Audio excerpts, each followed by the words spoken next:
Gente, então, boa noite a todos. A gente vai iniciar hoje mais uma aula, a última aula do atual módulo da LAC. Eu sou João Vitor, sou discente do terceiro ano do curso de Medicina da UESB e atual presidente da LAC, né, a Liga Acadêmica de Clínica e Cirurgia Cardiovascular. Queria agradecer a presença, né, de todos os ligantes que estão aqui na sala do Meet. Agradecer também a presença de todo mundo que está assistindo a gente pelo YouTube. É um prazer ter vocês conosco. E agradecer em especial também a presença da nossa palestrante, doutora Ana Gabriela Caldas, agradecer por ser tão solícita, né, e disponibilizar esse tempinho para falar para todos nós um tema tão importante da cardiologia, como a gente estava até falando, é algo que não é visto corriqueiramente nos currículos da faculdade. Então, é uma aula que vai ser de suma importância, não só para nós ligantes, para nossa capacitação, mas acredito que para todos que vão estar acompanhando a nossa aula também. Então, muito obrigado, doutora, pela presença aqui hoje. A doutora Ana Gabriela Caldas, que é cardiologista pelo Hospital do Coração de São Paulo. Ela é cardiogeriatra pelo Instituto Dante Pazanese de Cardiologia e tem título de especialista em cardiologia pela Sociedade Brasileira de Cardiologia e pela Associação Médica Brasileira. Vamos falar hoje, então, dos exames complementares de cardiologia. Passo a palavra para a doutora Ana. Boa noite, pessoal. Boa noite a todos. Antes de tudo, gostaria de agradecer ao convite da Liga, em especial a figura aí do João Vitor, né, que foi quem fez esse convite aí através do Instagram. E, antes de tudo, parabenizar, né, todos vocês que estão aqui na sexta-feira à noite, né, querendo aprender um pouquinho mais sobre cardiologia. Eu sei que a Liga já é uma atividade extracurricular, né, eu também participei da Liga de Cardiologia, acho que desde o meu terceiro ano de faculdade. Quando eu estava no quarto ano, eu fui presidente da Liga na faculdade onde eu me formei no sul de Minas Gerais, em Pouso Alegre.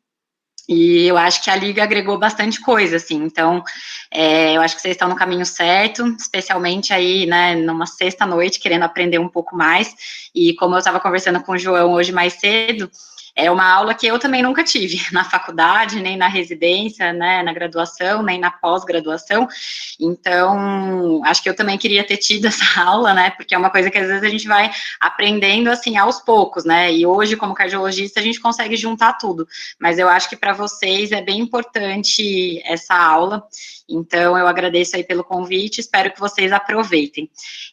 Se por acaso eu sei que tem gente de vários anos aí, como o João Vitor falou, qualquer dúvida que vocês tiverem e quiserem tirar no final, tá? Estou à disposição.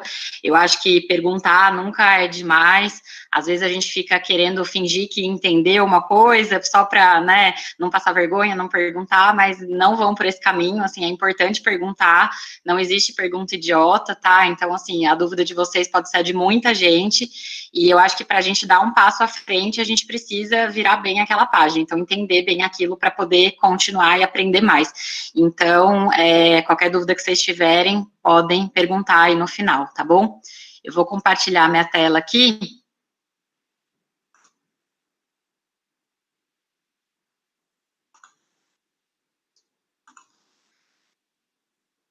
Só me deem um ok se vocês estão enxergando tudo, como é que tá?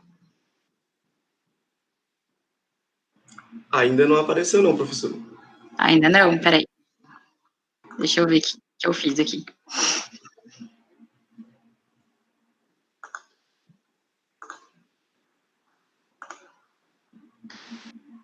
E agora? Agora foi. Foi? Então tá bom. Bom, então o João já me apresentou, já agradeci.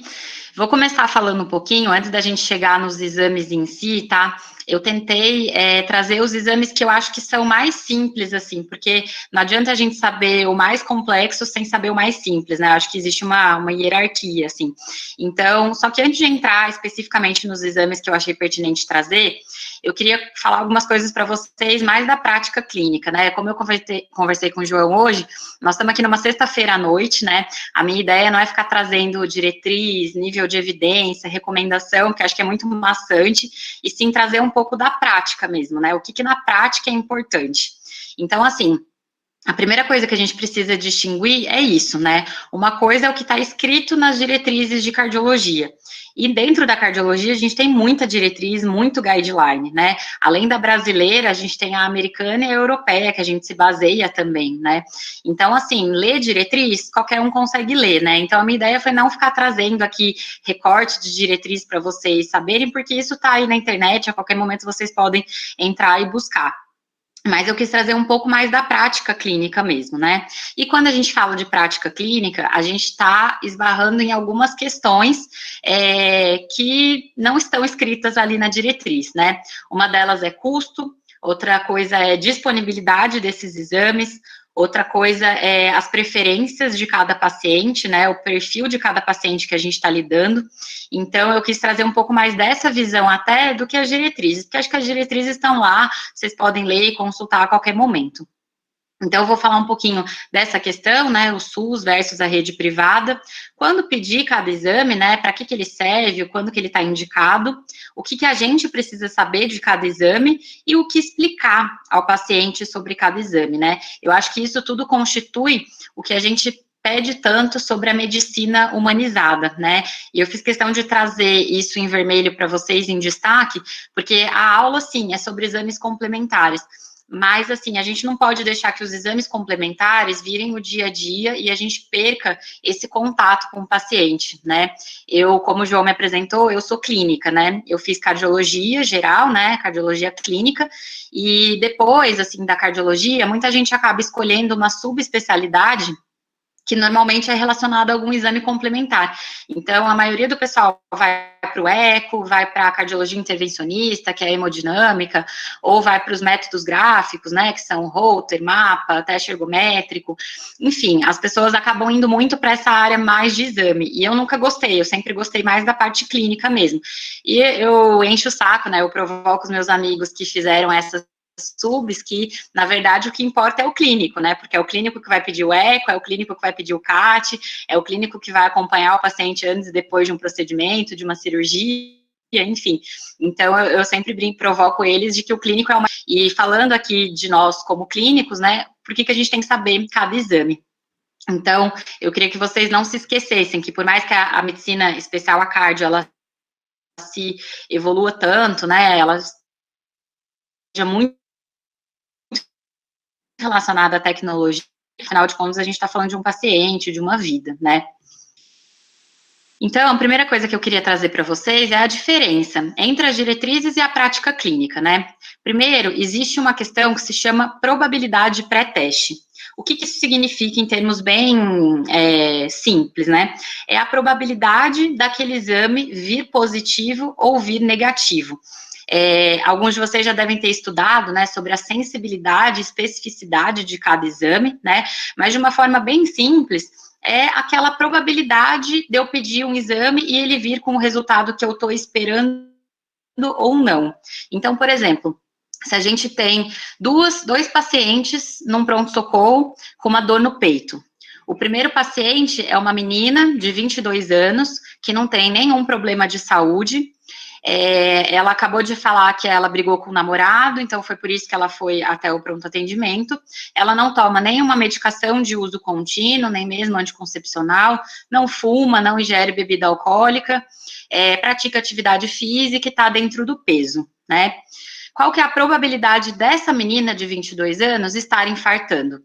Ao passo que a gente tem um outro paciente de 60 anos, que é hipertenso, diabético, dislipêmico, tabagista, sedentário, tem uma circunferência abdominal aumentada e está com uma dor no peito que começou no esforço, uma dor em queimação, que irradia para o membro superior esquerdo, associada a náuseas, vômitos, palpitações e sudorese fria, né?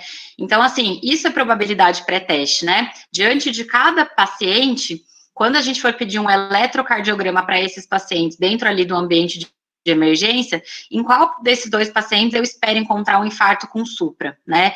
Nesse homem de 60 anos ou nessa menina de 22? Então, percebe que a probabilidade pré-teste é a gente se munir de uma série de informações para daí pedir o exame. Então, por isso que eu tô falando tudo isso, né? Porque essa história clínica, a anamnese e o exame físico, eles já vão dar cerca de 80% do diagnóstico. O exame que a gente vai pedir, ele só serve para a gente corroborar ou excluir aquele diagnóstico, tá? Então, de forma bem simples, isso é a definição de probabilidade pré-teste. Isso a gente precisa aplicar para tudo, né? Seja no contexto da emergência ou no contexto do consultório, do ambulatório, que vai ser mais o enfoque meu aqui da aula, tá? Em segundo lugar, gente, é o perfil do paciente, né? Porque, assim, uma menina de 22 anos, como eu dei esse exemplo, por mais que a gente saiba que se eu fizer um eletrocardiograma e coletar marcadores de necrose miocárdica para ela, troponina, CKMB, enfim, por mais que a gente saiba que a probabilidade desse exame é de vir negativa, é de vir normal, né? A menina tá ali ansiosa, chorosa, brigou com o namorado, tá ali até mais hipertensa, taquicárdica, né? Muito ali. Aí, assim, nesse perfil de paciente, vale a pena eu fazer um eletrocardiograma que seja, só para falar para ela, olha, o seu eletro tá normal, né? Ao passo que, assim, se a gente já pega um paciente que é mais complicado, aquele paciente mal aderente, que não toma muita medicação, aí lá no consultório você pede para ele um monte de exame, manda ele tomar um monte de medicação. A chance desse paciente nunca fazer os exames e nem voltar com você é muito alta. Então, assim, se você já detectou que ele tem uma hipertensão, que ele tem, tá acima do peso, né, assim, parâmetros clínicos que a gente consegue ver ali na consulta sem nenhum exame complementar, assim, tenta pedir menos exames, sabe? Porque a chance de você ficar pedindo um monte de exame, esse paciente que nem queria ir no médico, muitas vezes a esposa que marcou, o filho que marcou a consulta. Então, assim, a chance dele ficar fazendo um monte de exame e nunca mais voltar com você é alta, né? Então, assim, claro que as diretrizes são importantes, mas não adianta você ficar lá descrevendo a diretriz para o paciente, sendo que ele não é médico, ele é leigo, né? Então, a gente tem que, assim, ter esse feeling da percepção de cada paciente, né? Além disso, por exemplo, eu trabalho aqui na cardiogeriatria no Instituto Dante Pazanese, né? O Dante, por ser um centro de referência de cardiologia, a gente atende paciente do Brasil inteiro, né? Então, assim, para esse paciente fazer um holter de 24 horas lá no Dante, poxa, muitas vezes esse paciente ele acordou 4 horas da manhã para ambulância da cidade dele trazê-lo até o Dante, né? Ele ficou sem café da manhã, ele tá ali há 2, 3 horas esperando para ser chamado. Aí você terminou a consulta, vai pedir um holter para ele. Para esse paciente fazer um holter lá no Dante, ele tem que vir um dia super cedo para instalar o aparelho e tem que vir no outro dia para devolver o aparelho também. Então, assim, até que ponto que esse holter é importante ou não, né? Então, a gente precisa ver essa questão de perfil de paciente e de disponibilidade de cada exame, né? Aí, a disponibilidade esbarra já também na questão burocrática e social da coisa, né? A gente vai ficar pedindo um monte de exame para um paciente que não tem condições financeiras para isso, porque esses exames pelo SUS vão demorar. Você tem tempo para esperar essa demora desses exames ou vale a pena você já medicar a forma até os exames ficarem prontos, né? Então, é esse feeling que a gente precisa ter no dia a dia, né? Para não atrapalhar a vida do paciente que tem como médico. E, de modo geral, os riscos e benefícios de cada exame, né? Então, por exemplo, essa semana eu de um paciente aqui no consultório que ele veio para um check-up, ele está acima do peso, então eu pedi alguns exames para ele, pedi o eletrocardiograma, o ecocardiograma, o ultrassom de abdômen e o teste da esteira. Geralmente eu explico isso para os pacientes, olha, seus exames vieram todos normais, o que você precisa é perder peso, fazer atividade física, enfim, dei aquelas orientações de mudança de estilo de vida e falei para ele, os exames estão normais, na minha opinião, não precisa repetir esses exames em 2021 já, né, a gente acabou de fazer tudo.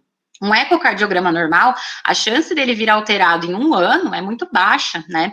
Então, assim, não precisa fazer todo ano. A gente pode repetir daqui a 3 anos, mais ou menos, ou, claro, na vigência de algum sintoma, né? E daí o paciente perguntou para mim, doutora, tá bom, não precisa, mas eu posso fazer todo ano? Bom, eu respondi que sim, né? Poder, ele pode. O teste ergométrico, o ecocardiograma e o eletrocardiograma não são exames que vão colocar o paciente em risco, percebe?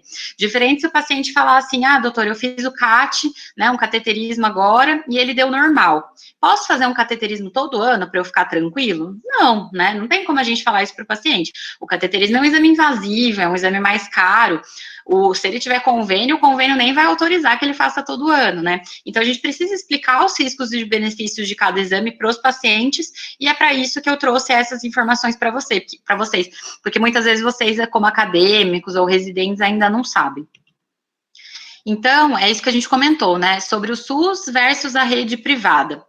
O SUS, a gente sabe que os exames demoram, que a qualidade, dependendo do centro onde esse paciente vai fazer, não é das melhores, né, e privada, a gente tem uma gama de exames, porém, a gente já entra um pouco na questão financeira e na questão burocrática. Por exemplo, a angiotomografia de coronárias, que é um exame para a gente avaliar as coronárias de uma forma não invasiva. É um exame ótimo, que, assim, as diretrizes, principalmente europeias, já colocam como nível de recomendação, nível de evidência, grau de recomendação 1A, ou seja, ela deve ser pedida na suspeita de uma doença arterial coronária, por exemplo. Porém, assim, para a gente pedir uma angiotomo pelo convênio, pode ser o convênio mais top de linha. A gente tem que escrever um monte de relatório, preencher formulário, mentir muitas vezes do porquê que o paciente está fazendo aquele exame, sabe? Então, isso é uma coisa que, como aluno, né, estudante de medicina, a gente não tem muito essa vivência, mas depois que a gente entra no mercado de trabalho e começa a trabalhar, isso são questões que atrapalham também. Então, já existe, né, as indicações e guidelines de cada exame por diretrizes, já existe o perfil de cada paciente, e ainda existe essas questões, tá? Então, assim, a gente precisa aprender a ter esse feeling para entender o que a gente pode ou não deve pedir, tá? Aí, como eu falei sobre o perfil de cada paciente, né? Basicamente, o que a gente tem que tentar responder ali é se aquele exame vai mudar a sua conduta, né? Então, por exemplo, eu vou falar depois de cada exame, mas assim, o MAPA, que é aquele exame de 24 horas para ficar monitorizando a pressão arterial. Se o paciente chega para você na consulta com uma pressão de 19/12, gente, por mais que esse paciente, assim, seja a primeira vez na vida que ele elevou a pressão, e por mais que ele esteja na vigência de uma dor, né, sei lá, uma cólica renal, qualquer coisa assim. Mas, assim, independente do estresse emocional, independente do tempo, ninguém que é hipertenso chega a uma pressão de 19/12, né, 190/120. Então, assim, esse paciente, muitas vezes a gente está no SUS, você vai pedir um mapa para ele, para a gente ter certeza de que ele tem se ele tem o diagnóstico de hipertensão arterial, né? O diagnóstico de hipertensão arterial, a gente tem que lembrar, pela diretriz brasileira, né? São 2 ou mais aferições em ocasiões distintas, de preferência fora do ambiente de pronto-socorro e emergência, acima de 140/90 ou uma medida acima de 180/110, né? Então, se esse paciente chegou com uma pressão de 19/12, independente se está no PS ou não, se ele está com dor ou não, sob qualquer estresse físico ou emocional, ninguém que não é hipertenso chega a valores tão altos, né? Então, para esse paciente cabe um mapa, pensa bem, pelo SUS, ele vai ter que marcar esse exame, a gente não sabe para quando, até ele fazer esse exame, liberarem o resultado, ele voltar na consulta com você, porque o agendamento de consulta também é demorado, a gente sabe, até lá já passou muito tempo, sabe? No mínimo 1, 2 meses ali. Na rede particular, às vezes já demora 1 mês, né? Então, assim, você vai deixar esse paciente ficar hipertenso tanto tempo, né? Então, assim, peçam exames que vão mudar a sua conduta, né? Você vai deixar de tratar a hipertensão desse paciente baseado no valor do mapa? Obviamente não. Então, provavelmente vale a pena você já começar a medicá-lo e, de repente, dali a um tempo pedir o mapa para avaliar a efetividade desse tratamento, né, do que deixar esse paciente desprotegido, sabe-se lá quanto tempo, tá? E, em segundo lugar, a gente está resolvendo o problema do paciente ou está gerando outro, né? Isso no contexto, por exemplo, de uma avaliação cardiológica pré-operatória. Se é um paciente com poucos problemas de saúde, poucas comorbidades, vamos dizer assim, se é um paciente que não sente nada, assintomático, e ele veio para uma avaliação pré-operatória de uma cirurgia de baixo risco, por exemplo, uma mulher jovem, sei lá, 40 anos, que não sente nada, e ela veio para um implante de silicone, por exemplo, né, uma cirurgia de mama que é considerada de baixo risco, ou mesmo de um câncer de mama, cirurgia de mama, de um modo geral, são consideradas cirurgias de baixo risco, né. Você vai pedir angiotomografia para essa paciente, cateterismo, né, porque se você pedir uma angiotomografia e vier uma lesão ali coronária importante, né, tem uma obstrução significativa ali na coronária, você vai indicar angioplastia para essa paciente? Então, assim, olha quanta coisa você está fazendo antes de liberar a paciente para uma cirurgia que é relativamente simples, né? Então, assim, às vezes você está gerando um problema, porque essa paciente pode ir para uma angioplastia, pode ter que usar, né, dupla antiagregação plaquetária, porque ela vai ganhar um stent ali farmacológico, vai ter que tomar uma série de medicações, e ela pode ter um sangramento, por exemplo, por causa do uso de dupla antiagregação, né, a S-clopidogrel, por exemplo. Então, assim, e ela só não sente nada e só ia fazer uma cirurgia de baixo risco, né? Às vezes a gente fica pensando, não, mas nossa, eu salvei a vida dela, né? Eu indiquei uma angioplastia para uma paciente ali que não sentia nada, que podia ir a óbito, mas provavelmente ela não ia a óbito nessa cirurgia nem nada, né? Então, assim, início de você pedir um exame para essa paciente, para você é só preencher um papel ali, mas para a paciente puxa, então eu vou ter que adiar a cirurgia, então eu vou ter que fazer um exame, sabe? Assim, gera uma certa angústia nesse paciente, né? Então, assim, cuidado para a gente pensar se a gente está realmente resolvendo problemas ou gerando outros, né? E é por isso que existe, não sei se vocês têm esse conhecimento, essa campanha, vamos dizer assim, que se chama Choosing Wisely, né? Inclusive em parceria com a Sociedade Brasileira de Cardiologia. Na verdade, esse Choosing Wisely ele existe em vários locais, né, assim, no mundo inteiro, não só no Brasil, e para todas as especialidades. Eu trouxe aqui o da SBC, justamente porque a gente está falando dos exames complementares em cardiologia. Mas, então, o Choosing Wisely, ele significa, traduzindo para o português, né, escolher sabiamente, né, e traz aquela máxima de que menos é mais, né, less is more. Então, assim, cuidado com o tanto de exames que a gente está pedindo, né. Então, o que ele traz? Basicamente, 4 princípios. O que não fazer? Em primeiro lugar, terapias prejudiciais aos pacientes. Em segundo lugar, terapias desconhecidas quanto à sua eficácia, né? Então, por exemplo, a gente está vivendo isso agora, né, em tempos de Covid-19, né? Há uso de cloroquina e ivermectina, sendo que as evidências não são suficientes para a gente indicar, né? Terapias comprovadamente ineficazes, por mais que sejam seguras, se elas são ineficazes, está errado a gente adotar. E em quarto lugar, que eu trouxe aqui em negrito, são testes diagnósticos ou prognósticos aplicados em situações inúteis, às vezes até fúteis, né? Trazendo diagnósticos potencialmente prejudiciais, que é o que a gente traz do inglês, o overdiagnosis, né? Então, tomar cuidado com isso, né? Sempre pensar e escolher sabiamente diante de um exame complementar.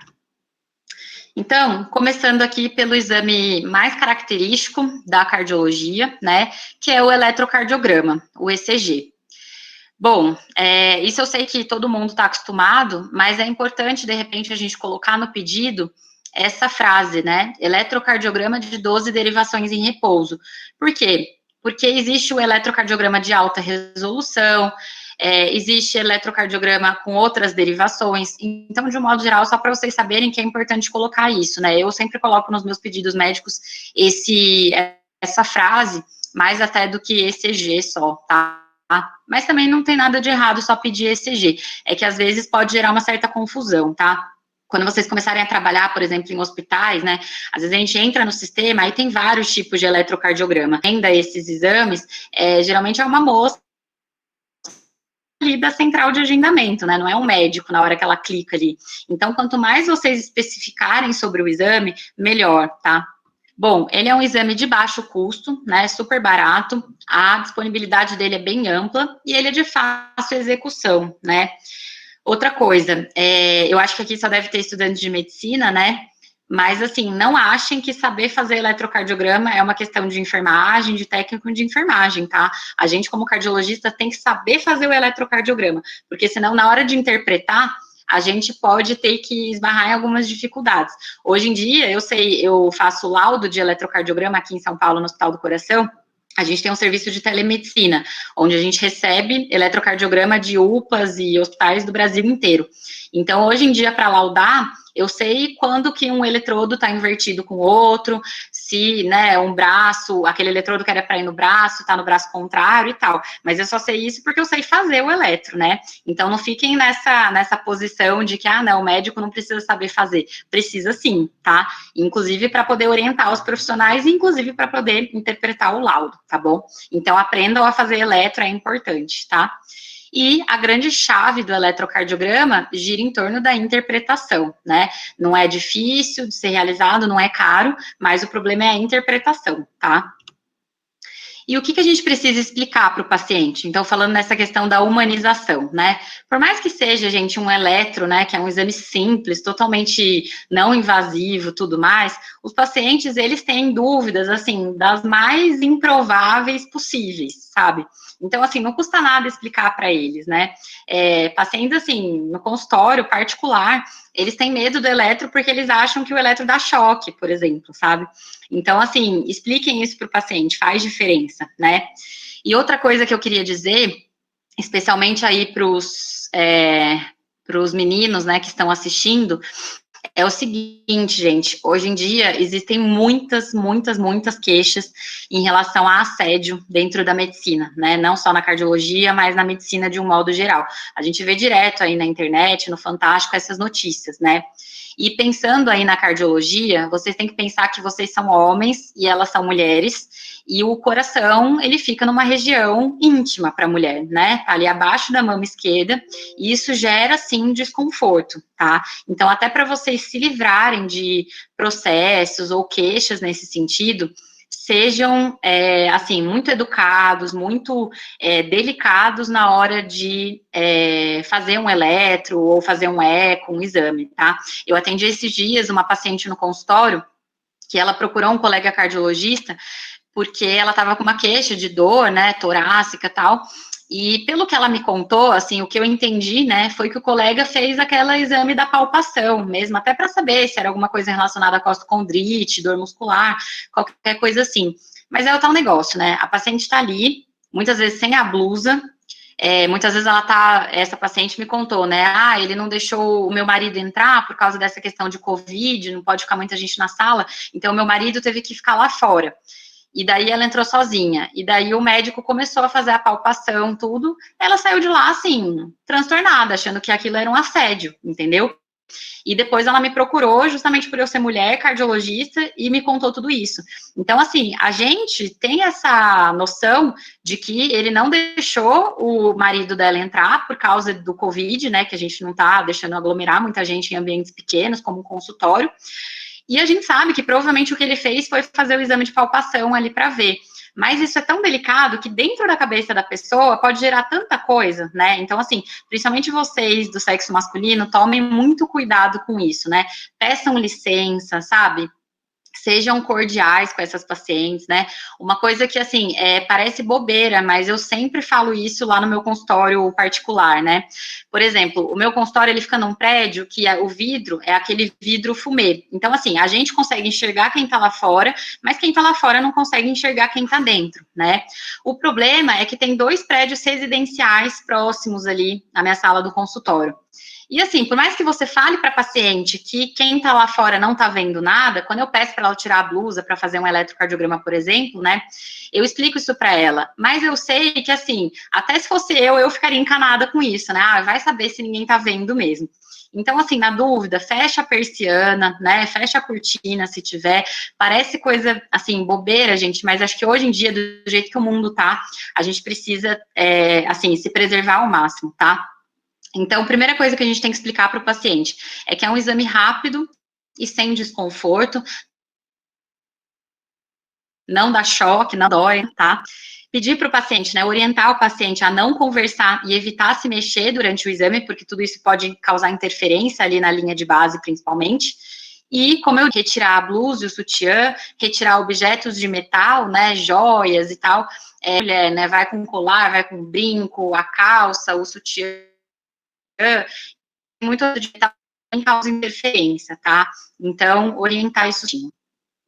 E, antes de tudo, assim, antes de continuar, uma coisa que eu queria lembrar vocês, que eu sei que, assim, todo mundo fala isso, vocês estão cansados de ouvir isso, mas isso pode mesmo causar problemas, e só quando vocês estiverem mais na prática é que vocês vão ter a noção disso. Primeira coisa, gente, checar a identificação do paciente, tá? Eu que trabalho com laudo de eletrocardiograma, né? A primeira coisa que a gente tem que ver é se é homem ou mulher, né? E às vezes, assim, existem alguns nomes que a gente não define se é homem ou mulher, né? Então, sempre olhar ali o sexo. Então, por quê? Porque existem critérios, por exemplo, na interpretação de um eletrocardiograma, que são critérios de sobrecarga ventricular esquerda, por exemplo. Eles variam para homem e para mulher, né? Então, assim, eu que estou à distância interpretando um eletro, se eu não sei se é homem ou mulher, como é que eu vou saber se tem sobrecarga ou não, né? Então, a gente precisa checar a identificação do paciente. Sempre tomem muito cuidado com pacientes com nome parecido, né? Então, sei lá, Maria Aparecida de Souza, Maria Aparecida Fonseca. Na hora de guardar esses exames no prontuário, pode confusão, né? Então, assim, de um modo geral, gente, quando vocês estiverem diante de um paciente, tenham aquele mindfulness, aquela atenção plena, porque é uma coisinha que a gente passa batido, que daí o exame vai parar no prontuário da outra, e daí dá maior problema depois, isso realmente pode dar problema. Então, sempre lembrem de checar a identificação do paciente, tá? Nome, sexo, idade, né? E também biotipo. A gente sabe que existem algumas alterações da repolarização ventricular no eletro, que se o paciente for um homem magrinho e alto, né, isso gera uma onda T diferente. Então, assim, quando você estiver vendo o paciente, lembra disso na hora de interpretar. Eu, como faço esses laudos à distância, eu perco esse parâmetro do biotipo, né? Então, aí, às vezes, no final, tenho que colocar essa com dados, né? Porque eu não estou vendo o paciente ali pessoalmente. Outra coisa é a qualidade técnica de cada exame, né? Então, por isso que eu falei para vocês do eletrocardiograma. Não achem que é uma coisa que só a enfermagem, técnico de enfermagem tem que saber. Nós, médicos, cardiologistas, temos que saber fazer também, né? Justamente para quando for preciso, a gente questionar aquela qualidade técnica. Então, como eu falei para vocês, como eu faço laudo de eletrocardiograma, olha a posição que eu tô também, né? De repente, eu falo que o paciente está em fibrilação atrial, mas não era fibrilação atrial, era só artefatos ali na linha de base, né? Isso pode mudar completamente a conduta do médico que está ali. Então, muitas vezes a gente coloca uma frase, de repente, se a gente recebe um eletro que foi muito mal feito, a gente coloca realmente uma solicitação para que eles repitam o eletro e mandem de novo, porque, assim, até judicialmente falando, né? A gente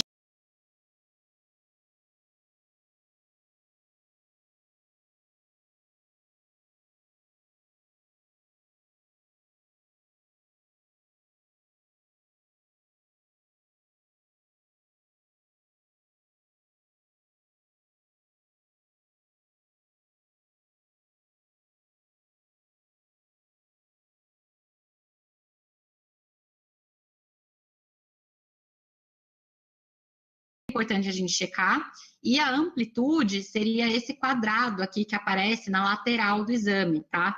Só lembrar que essa amplitude aqui é a amplitude N, tá? Então, o N são 2 quadradões mesmo, tá?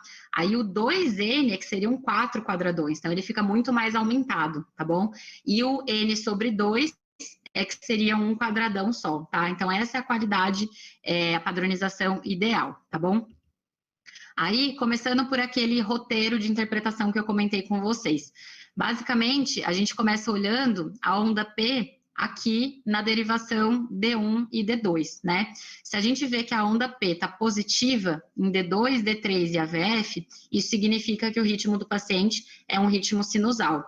Logo depois, a gente já avalia a condução atrioventricular, né, o intervalo PR, que aqui eu não trouxe a medida específica para vocês, mas está dentro do normal, que é de 0 a 12 a 0,20 milissegundos.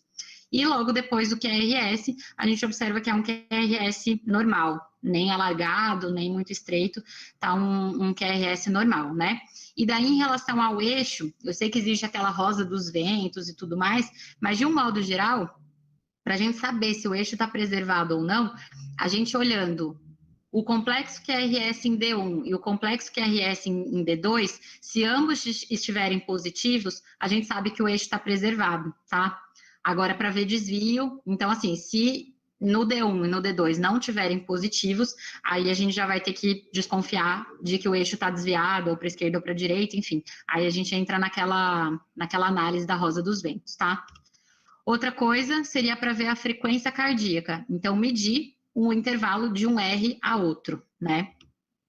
Depois também, observar a repolarização ventricular. Observem que aqui em V1, V2, V3, a onda T, ela tá normal, né? O normal da onda T é ela ser assimétrica, né? Um pouco mais lenta no começo e um pouco mais rápida no final. Mas aqui a gente observa nesse eletro que em V4 a V6 e D2, D3 e AVF, a onda T está invertida, né? Então a gente tem uma alteração da repolarização ventricular, tá? E além disso, existe um sinal aqui em V1, que eu não sei se vocês já ouviram falar, que é um sinal para a gente avaliar a sobrecarga atrial esquerda. É um sinal que se chama índice de Morris. Quando a onda P ela está invertida, né? Ela é mais negativa do que positiva, e ela ocupa mais de um quadradinho ali, de 1 milímetro, isso é o índice de Morris, que significa para a gente sobrecarga atrial esquerda, tá? E por último, a gente consegue observar aqui a presença de uma extrasístole ventricular, tá?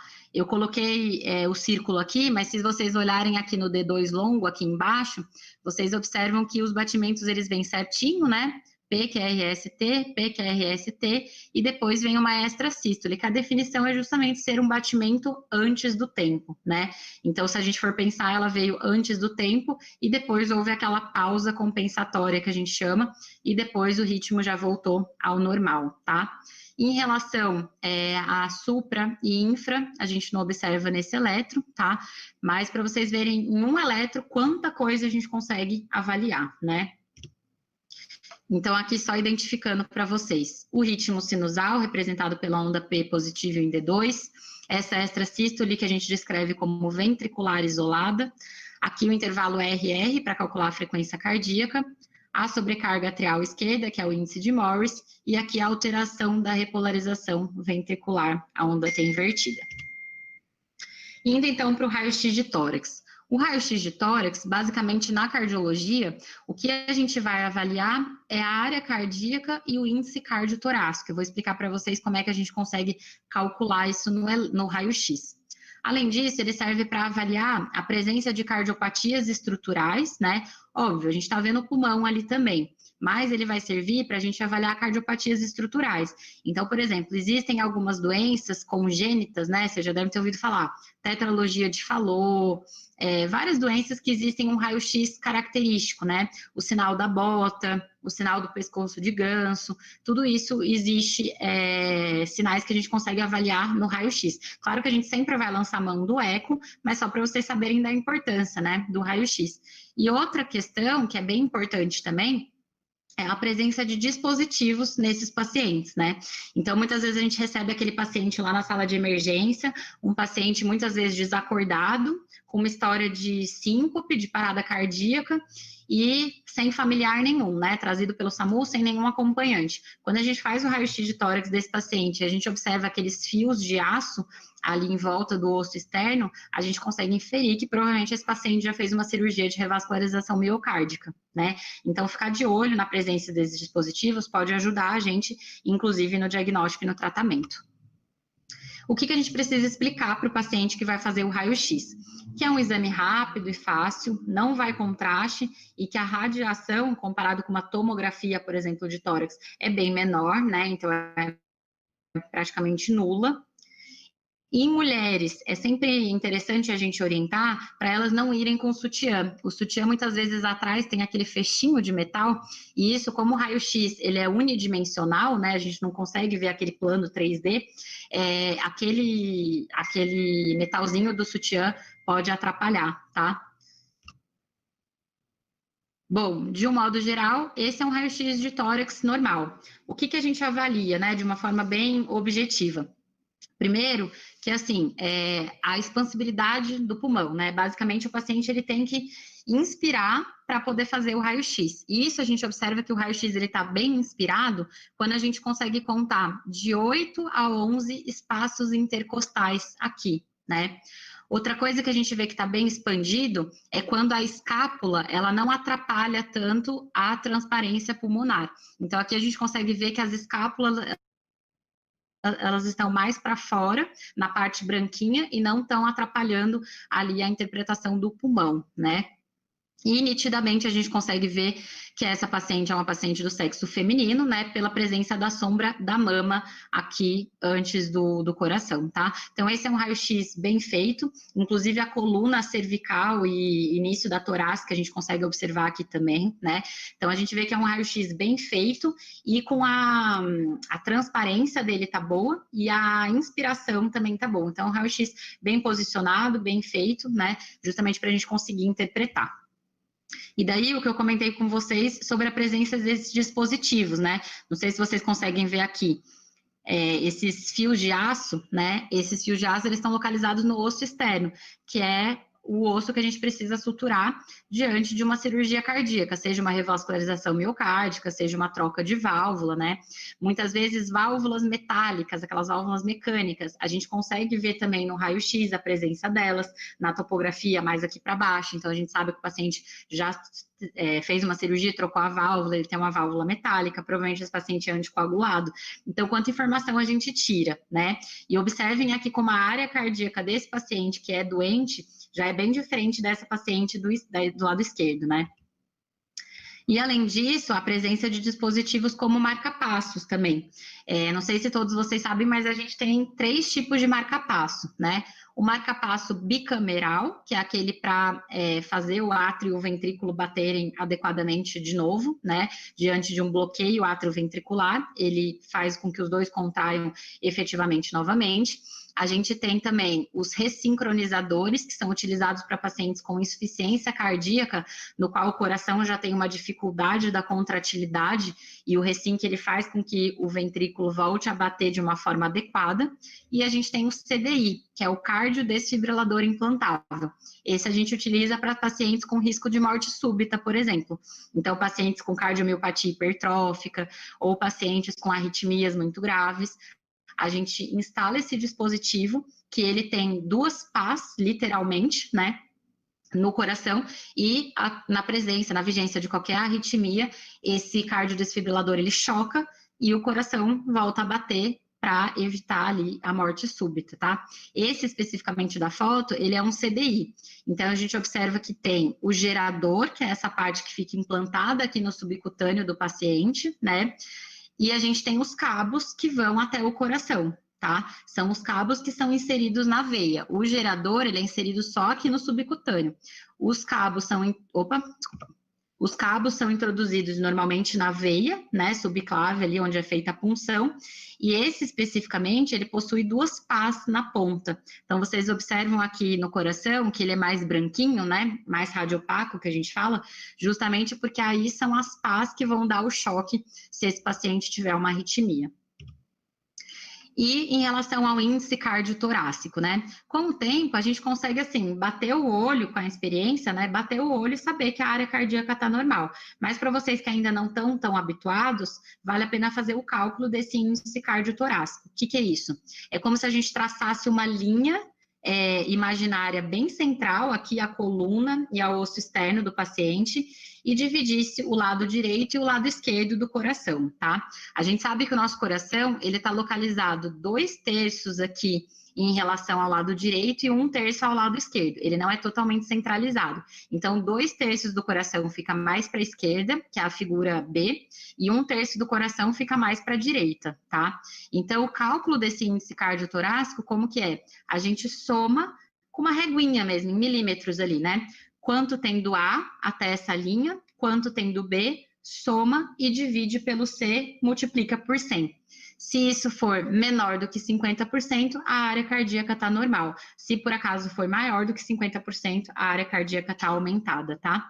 Só cuidado para não confundir, porque normalmente o raio-x que a gente pede de uma forma eletiva, a gente pede aquela história, póster anterior e perfil esquerdo, né? Então, PA e perfil esquerdo. Mas, às vezes, quando a gente vai interpretar um raio-x que foi feito com o paciente no leito, né? Um leito de UTI, por exemplo, o fato dele estar deitado, o coração é como se ele se espalhasse, né? A gente deita, o coração, ele acomoda. Então, às vezes, a gente pode confundir que a área cardíaca está aumentada, mas é porque, na verdade, foi feito em antero-posterior, em AP e não em PA, tá bom? Bom, em relação ao ecocardiograma, então, O ecocardiograma, existem basicamente 3 tipos e vários outros que daí já seriam muito específicos para vocês, eu não vou entrar nesse mérito aqui na aula, tá? Mas basicamente, a gente tem o ecocardiograma transtorácico, que é aquele tradicional que vocês estão acostumados. Existe o transesofágico, que é como se fosse uma endoscopia para avaliar o coração mais ali por dentro.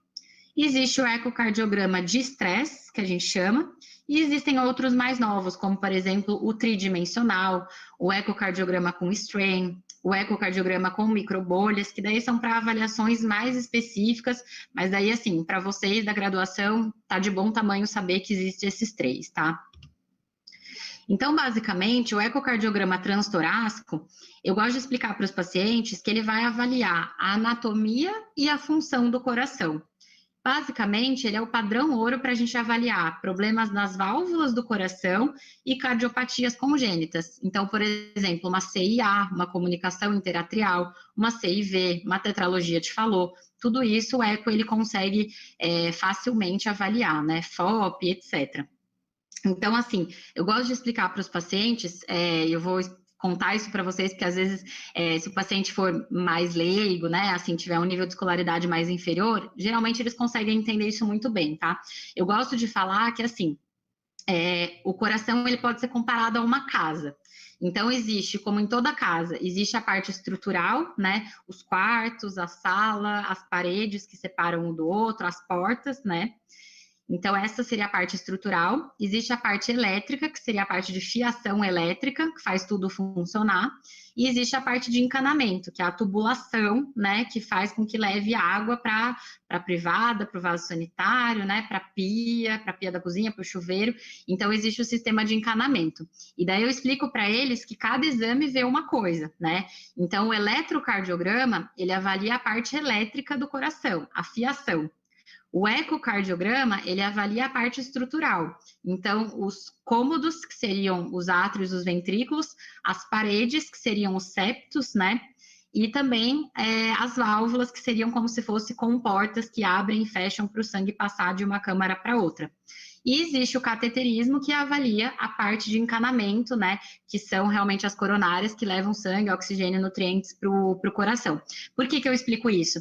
Porque às vezes o paciente ele faz um ecocardiograma e ele pergunta, ai, doutora, dá para ver se eu tenho uma artéria entupida pelo eco? Não, não dá. O eco ele não foi feito para isso, né?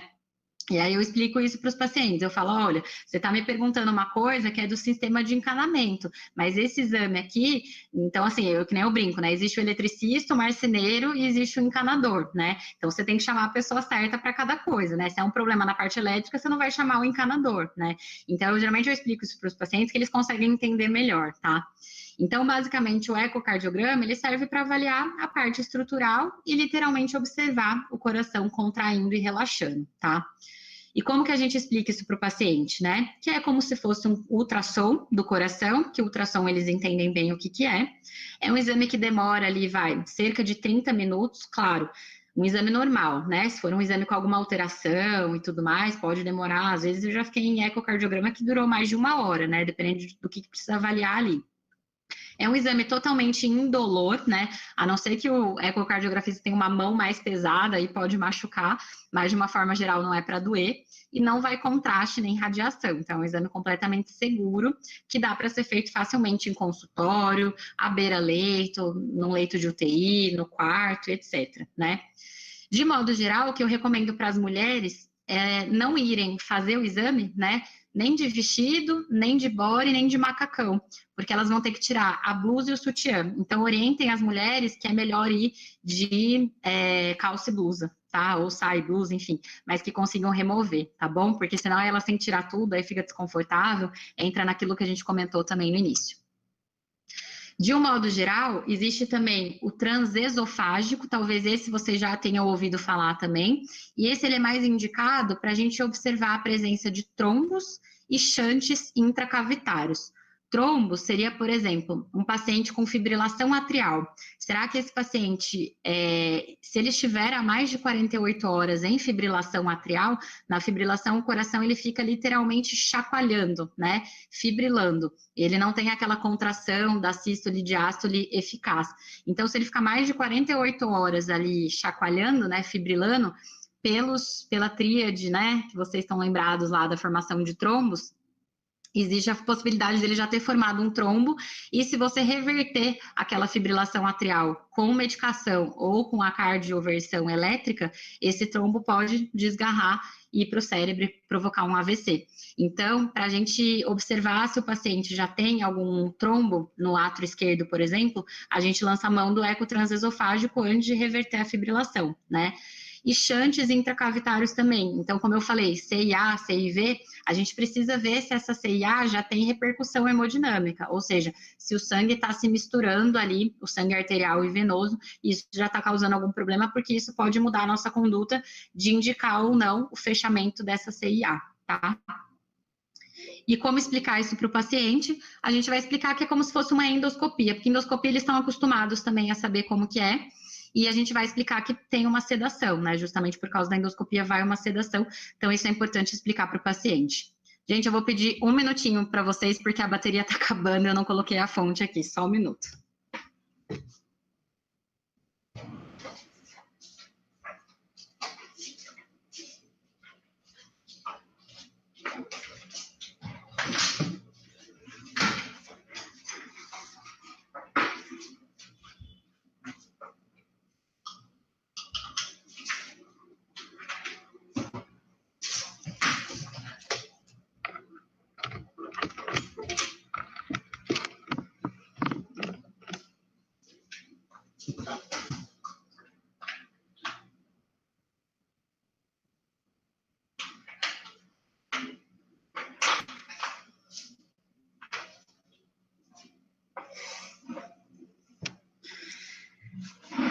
Prontinho. E por último, o ecoestresse, que eu comentei com vocês. Como que seria esse ecoestresse, né? O estresse, ele significa que a gente vai estressar o coração com o objetivo de avaliar alguma coisa. O que seria isso? Basicamente, pesquisa de isquemia. Então, ele serve como uma prova funcional, assim como a cintilografia, assim como o teste ergométrico, na pesquisa de uma doença arterial coronária estável, né? E também na pesquisa de valvopatias importantes. Então, para a gente avaliar pacientes com estenose aórtica, por exemplo, existe um tipo de estenose aórtica que a gente chama de low flow, low gradient, que é para a gente ter certeza se essa estenose aórtica é importante ou não, a gente estressa o coração para ver se ele tem o que a gente chama de reserva contrátil, tá? Isso daí já é mais específico para vocês, mas só para vocês saberem que existe, tá? E como é que a gente pode estressar esse coração? Basicamente pela bicicleta ergométrica, então o paciente fica ali na bike e o ecocardiografista fica avaliando ali o coração, ou então a gente pode fazer isso através do estresse farmacológico, ou seja, a gente injeta dobutamina nesse paciente, na veia, né, e obviamente a dobutamina vai causar todas aquelas alterações de aumento de frequência cardíaca e tal, e daí a gente vai ter o estresse para avaliar o ecocardiograma.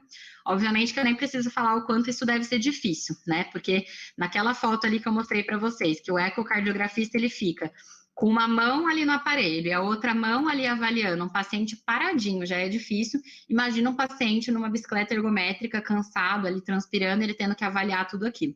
Então, obviamente que a técnica é bem difícil, a gente acaba pedindo mais o farmacológico do que o estresse físico, tá? Então, agora, o teste ergométrico, já que a gente falou de estresse, né? Quais seriam os objetivos do teste ergométrico? Ah, só uma coisa para dizer para vocês, esse daqui, essa foto que eu coloquei seria na esteira, tá? Mas existem alguns casos que a gente consegue fazer na bicicleta ergométrica também, tá? Por que a gente muda, né? Depende da limitação de cada paciente, sei lá, se ele tem um problema no joelho e o ortopedista não deixa fazer na esteira para não ter impacto, a gente acaba pedindo na bicicleta ergométrica, tá bom? Só que assim, na bicicleta ergométrica, sinceramente, é bem difícil. Uma das coisas que a gente avalia no teste ergométrico é o quanto a frequência cardíaca dele sobe. E na bicicleta demora muito para subir. Então, assim, o paciente ele se cansa, não atinge a frequência cardíaca que a gente precisa. Então, é um pouco mais difícil, por isso que na maioria das vezes a gente usa a esteira ergométrica, tá? Quais seriam os objetivos do teste ergométrico, então? Evidenciar essas anormalidades cardiovasculares que não estão presentes em repouso.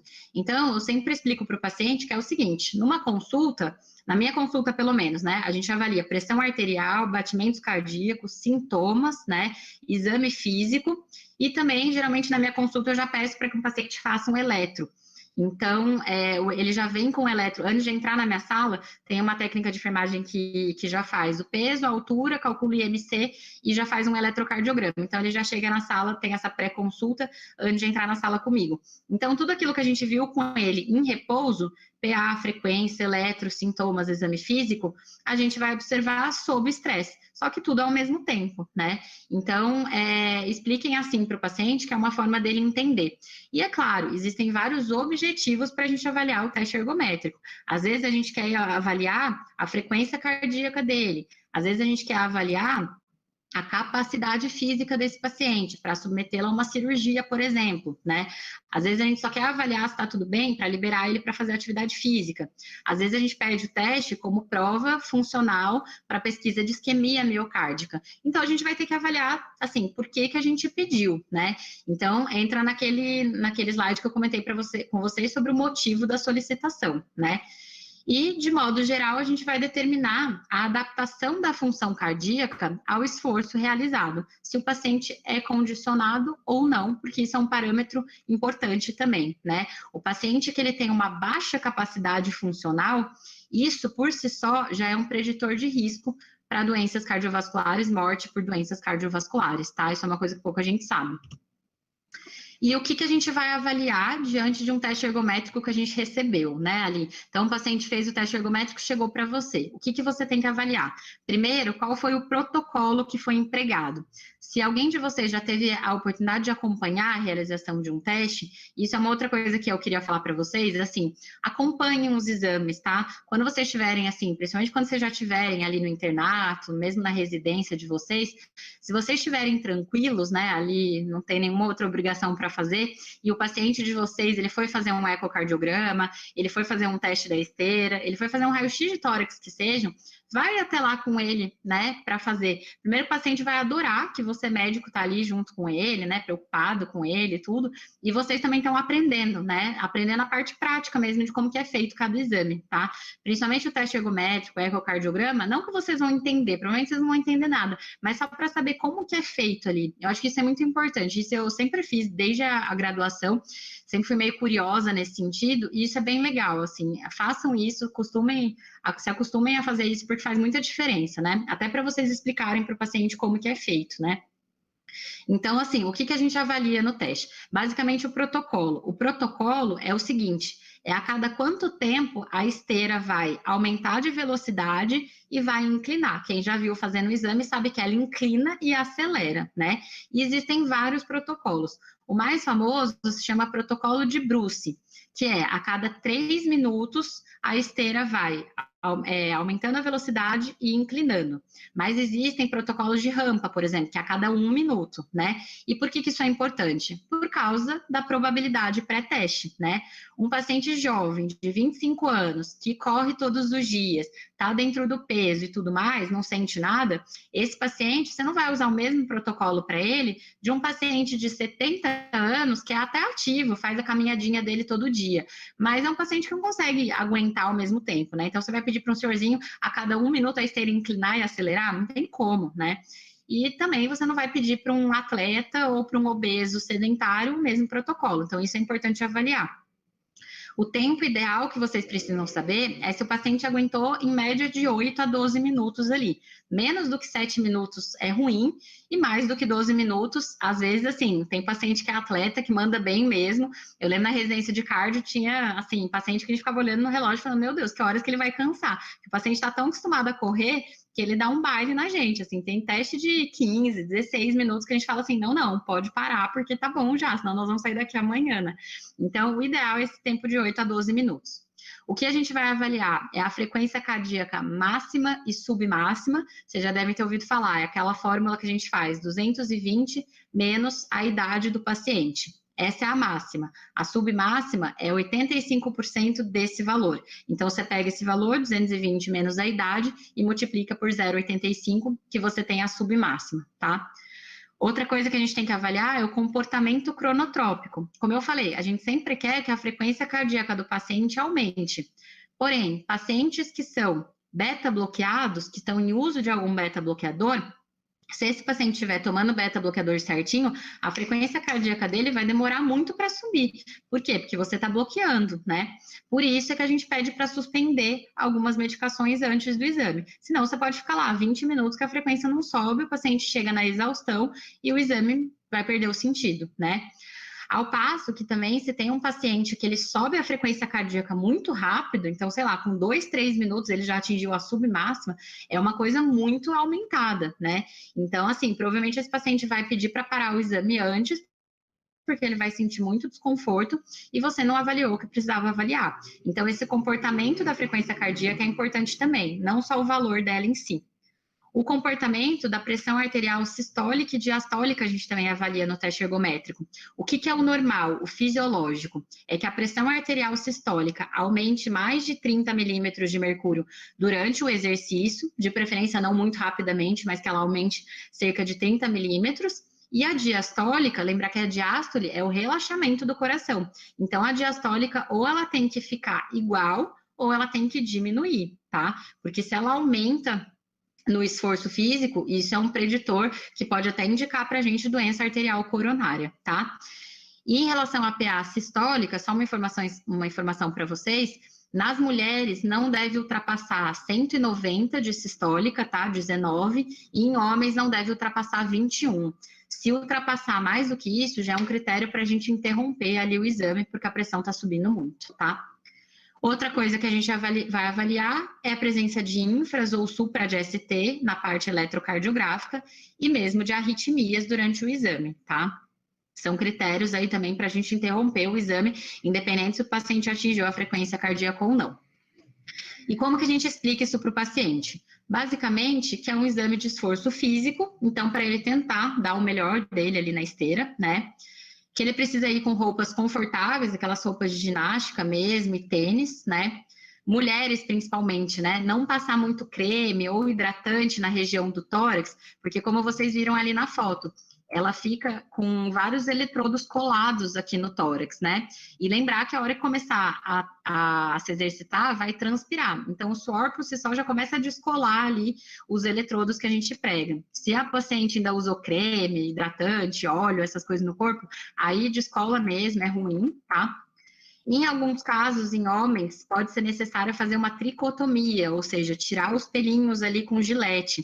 Dependendo do caso, até no eletrocardiograma isso é importante, né? Porque senão não gruda ali os eletrodos e isso acaba atrapalhando. Então, para pacientes que a gente já vê que tem mais pelo na região do tórax, a gente já pede para esse paciente fazer a tricotomia em casa, ou pelo menos no meu consultório particular, a gente sempre tem um gilete ali, porque às vezes precisa, tá bom? E o paciente, ele precisa nos avisar se ele sentir algum sintoma, né? Então, se ele tiver dor, sensação que vai desmaiar, a gente precisa estar sabendo disso para a gente interromper o exame, né?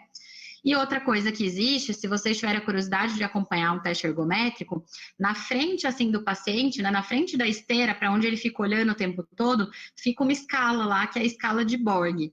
Essa escala de Borg é a escala de cansaço, né? Então, durante o tempo todo, o médico vai perguntando para o paciente, olha, quanto que tá agora? No começo vai estar 0, daqui a pouco vai estar 6, daqui a pouco vai estar 10, né?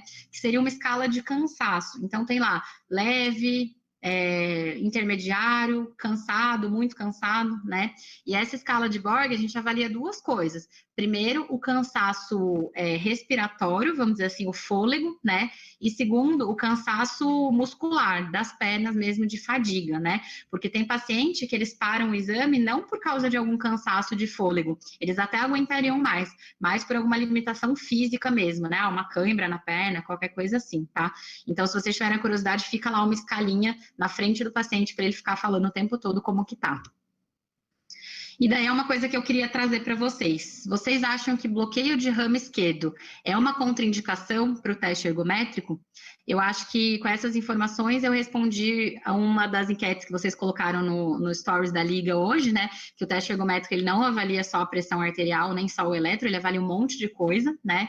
E daí o que eu trago para vocês é que muita gente fala, se o paciente tem bloqueio de ramo esquerdo no eletrocardiograma de repouso, é uma contraindicação para pedir teste ergométrico. Na verdade, não é contraindicação, tá? Nem mesmo presença de marca-passo é contraindicação para fazer teste. Mas depende do que você está avaliando. Então, lembrem lá, motivo da solicitação, né? Se você quer avaliar a possibilidade de uma doença arterial coronária num paciente que já tem um eletro que a gente chama não interpretável, aí não vale a pena você pedir. Ou um paciente tem marca-passo, não vale a pena pedir, né? Agora, se o paciente tem BRE e você está pedindo o teste só para avaliar a pressão dele no esforço, ou a capacidade, né, funcional desse paciente, não tem nada demais você pedir o eletro. Desculpa, o teste ergométrico, né? Você pode só descrever isso na sua solicitação, né? Na justificativa lá do exame, que você está ciente que o paciente tem BRE, mas o motivo da solicitação é a avaliação dos níveis pressóricos, da capacidade funcional, etc, tá? Então, como eu falei, depende do motivo que você está pedindo o exame. Em relação ao mapa de 24 horas, né? A gente vai pedir um mapa para todo paciente com hipertensão? Não necessariamente, eu dei o exemplo lá no começo da aula, né? O paciente que chega para você com uma pressão de 19, de 20, ninguém que não tem hipertensão chega a esses níveis, né? Então, tomem cuidado. Basicamente, o mapa, não sei se todos sabem, mas o mapa, na verdade, é uma sigla, né? Que é a monitorização ambulatorial da pressão arterial durante 24 horas. Ela permite, ou o mapa permite, né? O registro intermitente da pressão arterial, enquanto o paciente realiza suas atividades habituais na vigília e, inclusive, durante o sono. É a única forma de a gente ver como é que a pressão dele se comporta durante o sono, né? E qual que é a vantagem de pedir um mapa? A vantagem é que ele remove aquele efeito jaleco branco, né? Que vocês sabem que acontece sim, né? Isso é muito comum, tanto no consultório particular, quanto no SUS, viu, gente? Assim, lá no Dante, por exemplo, eu vejo aquela história que a gente estava falando no começo, né? O paciente, às vezes, ele acordou 4 horas da manhã para estar lá na consulta no Dante, que era 8h30 da manhã. Nisso, como ele acordou cedo, ele já vai estressado, porque, né, ele tem que pegar a ambulância não pode ir embora antes dele, senão ele não tem como voltar para a cidade dele. Aí ele não tomou café da manhã, aí ele não tomou os remédios dele, porque normalmente ele toma os remédios da pressão depois que ele toma café, como ele não tomou café, ele não tomou o remédio da pressão, e vocês devem estar acostumados de pegar aí na prática de vocês, né? Então, isso acontece. Então, acaba que a hora que ele chega no consultório, a pressão dele já está lá nas alturas, né? Então, a gente fica com essa história do jaleco branco. E mesmo no consultório particular, acontece, viu, gente? Assim, por exemplo, eu sou mulher e atendo, às vezes, pacientes homens ali da minha idade. E eu não sei, eu acho que eles ficam constrangidos, sei lá, por ser uma mulher e tal, e eles acabam ficando mais tensos. Ou então, aqueles pacientes que não vão nunca no médico, né? Aí já faz 5, 6 anos que ele não passa numa consulta. Nesse caso, esses pacientes, eles ficam tensos na hora que vai medir a pressão. Então, o jaleco branco existe sim, esse efeito, né? E outra coisa é a gente avaliar o que a gente chama de descenso da pressão noturno, tá? A nossa pressão arterial, ela tem que ser 10% mais baixa no sono do que quando a gente está acordado. Então, como que a gente vai orientar o paciente? Primeiro, a gente tem que explicar que é um exame desconfortável, mas de extrema importância. Isso se você indicou bem o exame, né, claro. Então, aquele paciente que, quando você mede a pressão no consultório, dá 15/9, 14/10, mas ele fala para você que toda vez que ele mede a pressão no aparelhinho dele em casa ou na farmácia, dá 12/8, 11/8, esse é um caso que o mapa está bem indicado, né, para a gente ver se realmente ele é hipertenso ou não, porque no fim das contas é a média que vale, né. Então, explicar para o paciente que é desconfortável, porque ele vai ficar com um aparelho lá, uma braçadeira, medindo a pressão dele durante 24 horas, inclusive na hora que ele estiver dirigindo, inclusive na hora que estiver dormindo, e isso é chato, né, mas explica a importância para ele, né. Outra coisa, para ele evitar camisas que impeçam o movimento do braço, né, então blusa muito grossa, ou blusa muito justinha, dependendo, né, mulheres com aquela blusa ombro a ombro, não vai dar certo, né, e a gente tem que explicar que ele precisa realizar as atividades habituais dele, né, porém evitar esforços intensos. Então, não fazer atividade física naquele dia, né? Uma vez no consultório, eu tive um paciente que eu pedi um mapa para ele, aí ele simplesmente resolveu ajudar a filha dele na mudança de apartamento. E daí empurrou o móvel, pegou não sei o que, resultado, o aparelho caiu, o gravador quebrou, perdeu toda a gravação, ele teve que arcar, né, com o custo do aparelho, enfim, perdeu a realização daquele exame naquele dia, teve que fazer tudo de novo depois, tá? Outra coisa, registrar os horários, né, horário que acordou, horário que for dormir, o que ele estava fazendo em cada situação, dirigindo, passou nervoso, qualquer coisa assim, né, as atividades que ele fez, e colocar a presença de sintomas, né, a gente sabe que na grande maioria das vezes a hipertensão, ela é silenciosa, mas se ele sentir aqueles sintomas, como pressão na nuca, zumbido no ouvido, é importante ele falar para a gente correlacionar se a hora que ele sente os sintomas, existe realmente uma elevação da pressão, ou mesmo sintomas de hipotensão, né, sudorese, mal-estar, prostração, para a gente ver se a pressão está caindo. A gente não pede um mapa só para avaliar a pressão alta, a gente pede para avaliar possivelmente hipotensão postural também, hipotensão arterial, tá? E outra coisa é orientar ele a levar um cinto, porque o gravador, ele vai ficar ancorado ali no cinto da calça, tá? E como que a gente vai avaliar esse mapa?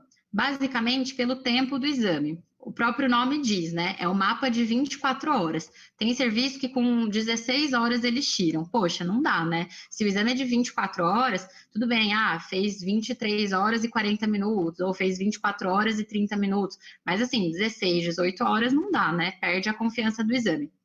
O número de medidas que foram válidas, né? Às vezes tem paciente que é extremamente impaciente, né? Então, eles ficam pé da vida com as medidas, a realização, eles não têm paciência para deixar o braço paradinho a hora que o aparelho está aferindo e tal. E daí, assim, pode ter feito 80 medições e dessas só 60 são válidas. Então, assim, aí já perde também a confiança do exame, então isso é importante a gente ver. E isso o laudo, ele descreve, tá? Número total de medidas e número total de medidas válidas. Se o paciente utilizou as medicações ou não, né, porque isso a gente precisa saber, se você está pedindo mapa para avaliar se a sua terapêutica está eficaz, precisa saber se ele tomou os medicamentos naquele dia, né, então isso é importante explicar, e se ele teve algum sintoma. Então, só lembrando para vocês aqui os valores, né, os valores normais da pressão arterial sistólica é até 130, nesse total de 24 horas, isso, lembrar que são as médias, tá, gente? Então, até 130 por 80, na vigília, que é o período que a gente passa acordado, mais ativo, até 135 por 85, e à noite, lembra que eu falei que a pressão precisa apresentar esse descenso noturno, tem que ser mais de 10% para sistólica e mais de 10% para diastólica, tem que ser até 12 por 7. E aqui, outra coisa que vale a pena falar é sobre a MRPA, né? Então, por exemplo, esse exemplo que eu estava dando para vocês no começo lá, aqui no Dante Pazanese, que o paciente ele tem que vir de outra cidade, super longe, para fazer um exame. Poxa, o mapa de 24 horas, de repente, não vai ser muito adequado para ele, mas ele pode fazer MRPA. Aqui, desculpa, não é de 24 horas, né? MRPA é por vários dias, né? Então, essa é uma alternativa que vocês podem falar para ele também, né? Vocês orientam ele como que ele vai fazer as medidas. Na rede particular é até mais fácil, porque hoje em dia todo mundo tem aquele aparelhinho de medir pressão, né? Eles adoram comprar, por mais que a gente fale que não precisa, eles compram. Mas, de repente, um paciente do SUS, por exemplo, tem uma farmácia do lado dele. Ele pode não ter dinheiro para comprar o aparelho, mas tem uma farmácia, um postinho de saúde que ele pode fazer essas aferições, né? E daí a gente só precisa orientar como que são essas aferições. Então, isso aqui é uma frase, um trecho que eu retirei da diretriz brasileira de hipertensão arterial, a nossa 7ª diretriz, que é a que está em vigência, né? Que ele precisa fazer 3 medidas na parte da manhã e 3 medidas à noite durante 5 dias, ou 2 medidas de manhã na parte da manhã e 2 à noite durante 7 dias, tá? Então, é assim que a gente orienta o paciente a como medir. Lembrando, essa de manhã tem que ser em jejum mesmo, então, antes de tomar o café da manhã, antes de tomar qualquer remédio. E a da noite tem que ser à noite, depois que ele já jantou, tá? Só lembrar que, assim, são 2 ou 3 medidas, né? Mas para ele esperar, ou ele mede, por exemplo, se for 2, uma em cada membro, né? Ou então ele espera 1 minuto para fazer a medida de novo, tá? Lembrar de não ficar pressionando a artéria, muitas vezes respeitar esse intervalinho de 1 minuto, tá? E daí a gente considera anormal quando a pressão vem acima de 135 por 85. E daí, outra coisa que eu queria provocar vocês, em relação a essas medidas da pressão arterial em casa, né? AMPA e MRPA são a mesma coisa? Eu não sei se vocês aí têm o costume de utilizar essa terminologia AMPA, né? Eu, durante muito tempo, eu pensava que era a mesma coisa. AMPA e MRPA, para mim, significava a mesma coisa, né? A AMPA significa a medida ambulatorial da pressão arterial, só que de uma forma desordenada. Então, é aquele paciente que ele traz aquela folhinha dele com várias anotações, mas ele mede várias vezes ao dia, fica dias sem medir, mede em qualquer horário, né? Antes do almoço, depois do almoço, ele mede da cabeça dele, né? Muitas vezes ela já ajuda, né? Mas o ideal em diretriz é que seja a MRPA. Então, a gente orientar ele a fazer isso que eu falei, ou 3 medidas de manhã e à noite por 5 dias, ou 2 de manhã à noite por 7 dias, tá bom? Então, não são a mesma coisa. E aqui o Holter agora de 24 horas. Já que a gente falou do mapa de 24 horas, já vamos falar do Holter, que eles são parecidos, apesar de avaliar coisas diferentes, a execução deles é bem parecida, né? Basicamente, o Holter, ele é um eletrocardiograma ambulatorial e contínuo, dinâmico, né? Então, uma coisa que eu gosto de explicar para os pacientes, que eles acabam entendendo bem, eu brinco que é como se fosse assim, o eletrocardiograma é como se fosse uma foto e o Holter é como se fosse um vídeo do sistema elétrico do coração. Então, eu sempre explico, né, que a parte elétrica, que seria a parte de fiação do coração, às vezes vem alguma alteração lá no eletrocardiograma que a gente precisa monitorar por mais tempo. Eu mostrei para vocês aquele eletro da paciente que tinha uma extrasístole ventricular isolada, que a gente fala. Mas será que em 24 horas, quantas extrasístoles ela faz, né? Então, a gente precisa avaliar um pouco mais. E lembrar que não existe só Holter de 24 horas, tá? Existe Holter de 7 dias, de 14 dias, que a gente chama de looper, né? Que daí são para casos mais específicos, né? Tem alguns que são até implantados aqui rapidinho no subcutâneo, para não ficar aquele incômodo também, né, do aparelho em si, mas só para vocês saberem que existe Holter de até mais tempo, tá bom? Não sei se vocês sabem, mas existe, tá? Então, o que eu explico para os pacientes é o seguinte: o eletrocardiograma é como se a gente fosse ali na Avenida Paulista, né? Eu tô aqui em São Paulo, capital, então é como se eu fosse ali na Avenida Paulista e tirasse uma foto da Avenida Paulista. Quando eu tirar essa foto, vai aparecer um carro passando, um ônibus passando, um pedestre atravessando a rua, enfim, vai aparecer várias coisas. Não significa que essas pessoas pararam para eu tirar aquela foto. Eu que registrei um momento de uma coisa que está em atividade. O Holter, eu explico para eles, é como se eu fosse ali na Paulista e ao invés de tirar uma foto, eu deixasse uma câmera posicionada no mesmo lugar e ficasse filmando tudo o que aconteceu na Paulista por 24 horas. Então, é como se o eletro fosse essa foto e o Holter é como se fosse esse videozinho, vamos dizer assim, tá? Geralmente eu explico assim e eles entendem. Lembrar que o Holter, ele tem, assim como o mapa, né? Ele tem o gravador, os cabos e os eletrodos, enquanto o mapa ele tem o gravador, que também fica preso naquele cinto que eu falei, e o manguito, né? E ele tem também um sistema de análise específico. O software do aparelho é que vai gravar todas as imagens e vai permitir que o médico laude esse exame depois. Então, o que a gente tem de informação no Holter de 24 horas? A frequência cardíaca média, máxima e mínima desse paciente. Então, nas 24 horas, o aparelho computa todas as frequências cardíacas que foram monitoradas, quanto que ele chegou de mínimo, quanto que ele chegou de máxima e a média para ver se tá boa, né? Então, se você quer saber se o paciente ele tá beta bloqueado, por exemplo, o Holter é uma boa opção. Se você quer avaliar a quantidade de arritmias supra e ventriculares, o Holter ele vai dar essa carga do número de ectopias, né? Se você quer avaliar se é um paciente que faz pausas, de repente você pediu o Holter porque é um paciente que está sincopando, né? Será que ele está sincopando porque ele tem isquemia, por exemplo, ou porque ele faz pausas muito prolongadas, né? Lembrar que as pausas acima de 2,5 já são patológicas, 2,5 segundos já são patológicas, tá? Ele vai avaliar o segmento ST, se em algum momento ele tem supra ou infra, né? Isso já é mais difícil, mas basicamente avaliar também a presença de sintomas. Então, como que a gente orienta o paciente? Primeiro, em relação às vestimentas, né? Tem que ser uma roupa como a dessa moça aqui na foto. De modo geral, uma camisa mais cavada, né? Se não tiver um dia muito frio, mas uma camisa mais cavada que a gente consiga posicionar bem os eletrodos, né? Outra coisa que a gente tem que orientar é, como eu falei anteriormente, né, realizar as atividades habituais, mas evitar esforços intensos, não fazer mudança, não fazer nenhuma acrobacia no dia. E importante, acho que mais até no holter do que no mapa, é registrar os horários, as atividades e os sintomas, né? Muitas vezes a gente pede o holter por uma queixa de palpitação. Então, se na hora que o paciente sente aquela queixa de palpitação, ele precisa anotar para a gente que horas que foi, para a gente correlacionar depois se ele apresenta, né, alguma arritmia nesse momento. E por último, aqui para finalizar, eu vou falar um pouquinho sobre o cateterismo cardíaco, né, o famoso CAT, ou cine-angiocoronariografia, o nome mais chique, né. Bom, basicamente o cateterismo, ele é um exame invasivo, de todos esses que eu falei, é o único invasivo, né, que vai avaliar por dentro mesmo das artérias coronárias. Ele é um exame que precisa de contraste, de radiação, de sedação ou mesmo de anestesia local, tá? E ele pode ser feito por via radial ou femoral. Lembrando que o CAT, como ele é para avaliar as artérias coronárias, não é veia que a gente pega, é artéria, ou artéria radial ou artéria femoral.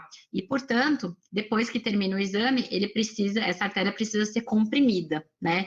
Então, a gente precisa comprimir, a hora que tira o introdutor pelo qual a gente colocou o catéter, o médico que retira, ele precisa ficar comprimindo, ou enfermeira, enfim, precisa ficar comprimindo por bastante tempo ali a artéria, né? Porque senão fica um hematoma, uma equimose bem importante, tá?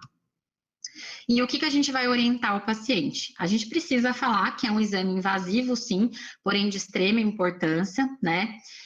Principalmente se a gente tiver tempo para isso, né? Uma coisa é o CAT que a gente pede ali com o paciente com dor torácica, infarto com supra na emergência, né? Outra coisa é um paciente que a gente está buscando uma doença arterial coronária e a gente vai fazer de forma eletiva.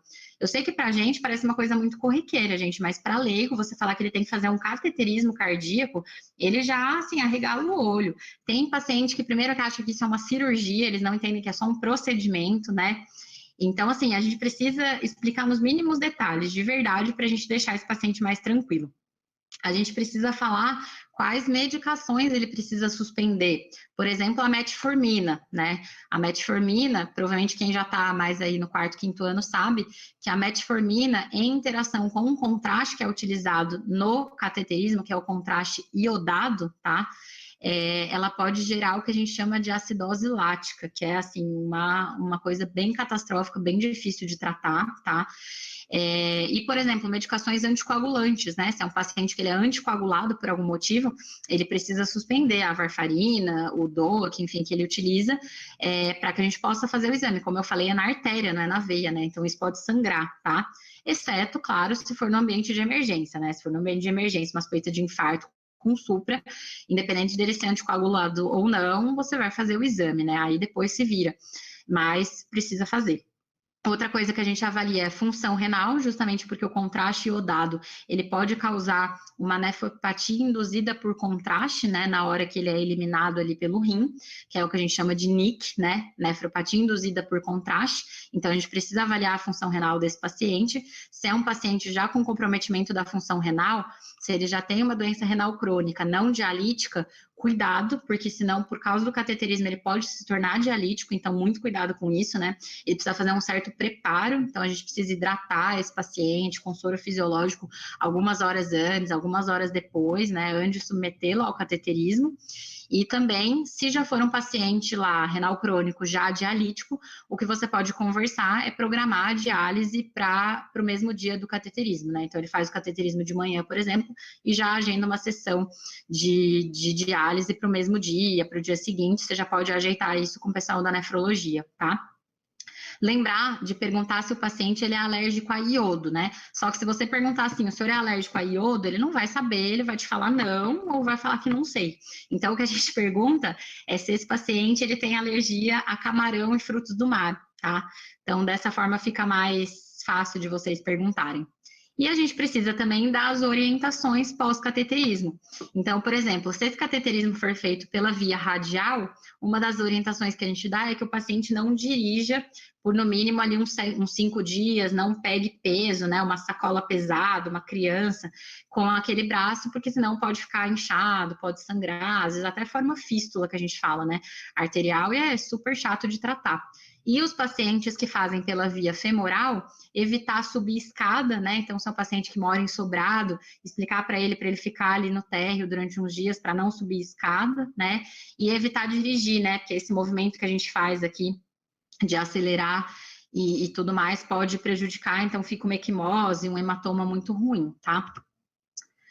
Bom, só uma coisa para a gente sempre lembrar de falar para os pacientes é que cateterismo e angioplastia não são a mesma coisa, né? O cateterismo, ele é um exame diagnóstico. A angioplastia é a colocação do stent ou do balão, então já é o tratamento, né? Mas a gente sempre fala, o cateterismo ele pode ser tanto diagnóstico quanto terapêutico. Então, se você está ali com um paciente com infarto com supra, você vai fazer o cateterismo, você já localizou qual é a artéria culpada, qual a artéria que está obstruída, imediatamente você já vai fazer a angioplastia, né? Então, você já vai resolver o problema e reperfundir a artéria, tá? Então, cateterismo é uma coisa, angioplastia é outra, tá? As nomenclaturas, apesar de ser tudo a mesma coisa ali na prática, a nomenclatura muda um pouquinho, tá bom? E para a gente finalizar, eu vi que vocês colocaram lá nos stories também essa questão do check-up, né? A questão do check-up é assim, aí entra tudo aquilo que eu falei no começo da aula, né? Disponibilidade, se você está no SUS ou na rede particular, o perfil de cada paciente, a gente tem desde os pacientes mais negligentes possíveis com a saúde, até os pacientes mais hipocondríacos, que querem fazer todos os exames a cada 3, 4 meses, né? Então, cuidado, né? A gente precisa ter um jogo de cintura para saber lidar com os dois e trazer eles mais pro meio ali, né? Os extremos nunca são bons. Então, assim, de modo geral, o check-up ele é importante e a gente como cardiologista, vocês como estudantes, vocês precisam incentivar os pacientes a fazer sim o check-up, né? Tirar essa coisa de, quem procura acha. Não, é importante fazer, é importante achar, porque tudo que é encontrado no começo tem mais chance de cura e tratamento, né? Mas lembrar que a clínica é soberana, gente. Essa é uma aula de exames complementares, mas eu estou insistindo nessa tecla para vocês, né? Medicina humanizada, lembrem-se de explicar as coisas para o paciente, explicar o porquê que você está pedindo aquele exame, qual que é o benefício, qual que é o risco, né? Sejam honestos com os pacientes de vocês. E outra, como eu disse, a história clínica e o exame físico, ele dá 80% dos diagnósticos dentro da nossa especialidade da cardiologia. Então, lembrem-se que a clínica é, sim, soberana, né? Aprendam, sim, a ouvir os sopros, a identificar as bulhas, a colher uma boa história, fazer perguntas chaves ali para esses pacientes, né? A saber conduzir, porque senão o paciente te conduz e você não conduz a consulta, né? Às vezes a gente tem que interromper e fazer uma pergunta um pouco mais certeira, mas, assim, fiquem bons na clínica também, não só nos exames, tá?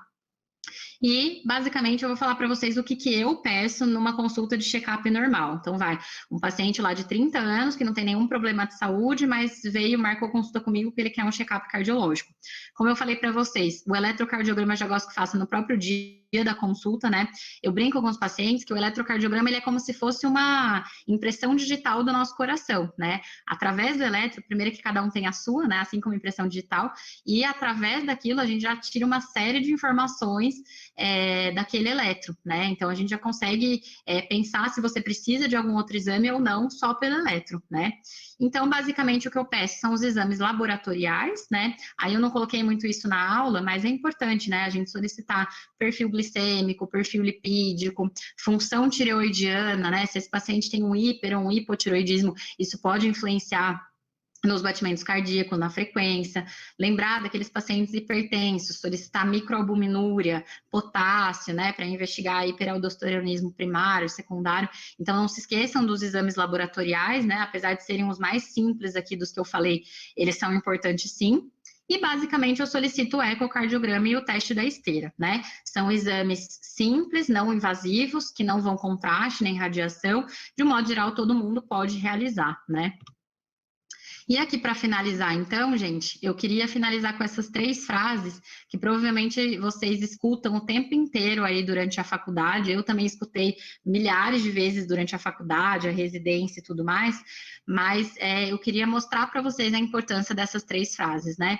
Em primeiro lugar, a clínica é soberana, então cuidado para não sair pedindo exame demais para paciente que não tem nada. Às vezes, entra naquela frase que eu falei, você pode gerar um novo problema e não resolver o problema que levou ele a te procurar, né? E os pacientes, hoje em dia, não só os pacientes, mas todos nós, a gente quer a gente é mais imediatista, né? A gente quer resolver o problema e não ter outros, né? Então, lembrem-se disso, a clínica é soberana, apesar de ser uma aula de exames complementares, a clínica é importante, tá? Segundo, eu tinha um professor que ele falava isso, não solicite um exame que você não vai saber interpretar, tá? Então, assim, se você não entende o que vem, né, o que significa aquela frase, progressão lenta da onda R nas derivações precordiais, no laudo de eletro, então, assim, cuidado, porque aquilo pode gerar mais confusão em você do que ajudar de alguma forma, tá?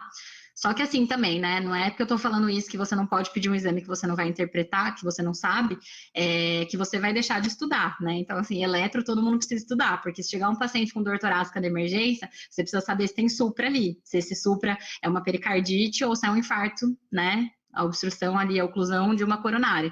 Então, assim, estudem para vocês saberem interpretar, tá? Mas não saiam pedindo exames que vocês não sabem interpretar, então tomem cuidado com isso. E de um modo geral, lembrem-se se o exame, ele vai mudar a sua conduta ou não, né? Como eu falei, aquele paciente lá com a pressão de 19/12, você vai esperar ele fazer um mapa para você decidir que ele precisa de um antihipertensivo? Cuidado, né? Às vezes vale muito mais a pena você já pedir ali algum exame para ver se ele já tem uma lesão de órgão-alvo, né? Quem já estudou hipertensão sabe o que é isso, né? Então, assim, de repente já pediu uma microalbuminúria, já pediu um exame de função renal, pediu um fundo de olho para ver se já tem alguma lesão de órgão-alvo, do que um mapa, por exemplo, né? Porque o mapa não vai mudar em nada a nossa conduta, tá? Então, para finalizar, eu queria agradecer vocês pela intenção, desculpa ter passado um pouco aí do tempo, mas o que eu queria dizer é que estradas dificultosas, né, caminhos dificultosos, acabam nos levando a destinos muito bonitos, tá? Então, essa caminhada é chata, é dolorosa, envolve muita abdicação, mas eu tenho certeza que isso vai tornar vocês pessoas e profissionais cada vez melhores. Muito obrigada. Parabéns, doutora Ana. Foi uma aula muito excepcional. Agradeço bastante por ter ministrado para a gente. Trouxe muita parte prática, né? A parte da vivência mesmo da cardiologia, a importância das solicitações, como a senhora falou, para além das diretrizes, isso foi muito importante. Eu trago compartilho até os momentos que a gente vive durante nossas práticas na liga, como por exemplo a própria montagem do eletrocardiograma, a gente faz como uma das práticas da nossa liga, e muito do que a senhora trouxe na parte do eletro, a gente vivencia isso. Eu mesmo, pessoalmente, já vivenciei bastante durante a prática de montagem do eletro. Então, como até, por exemplo, a questão de atender uma paciente do sexo feminino, isso também é bem impactante também. Às vezes, as senhoras, elas não se sentem muito confortáveis com a gente. Então, tudo que a senhora falou foi muito importante e acredito que essa aula acrescentou bastante para todos nós. Que bom. Realmente, tem muitas coisas assim. Teve uma outra liga que me chamou também para dar uma aula em setembro, e daí o título da aula foi bem isso, assim, foi o que ninguém te conta quando você escolhe medicina, né? Eu acho que isso do exemplo que eu dei aí da paciente do sexo feminino, tudo, é uma coisa que a gente não para pensar, assim, nosso dia a dia é tão normal, né? Ela tá com uma dor no peito, deixa eu palpar, ver se é isso, mas assim, dentro da cabeça do paciente pode estar passando um monte de coisa, né? Então, acho que a gente precisa. Tem hora que a gente precisa, assim, descer um pouco ali daquele pedestal de doutor, doutora, né, e se colocar no lugar do paciente, né, para a gente entender o que passa na cabeça dele, né, então isso é importante, ainda mais no mundo que a gente está vivendo, né, cheio de denúncia, de feminicídio, enfim, a gente precisa ter um pouco dessa noção, né, como médico. Aqui no YouTube nós não tivemos nenhuma dúvida. Os meninos da liga, alguém tem alguma dúvida? Se quiser, pode ficar à vontade para perguntar.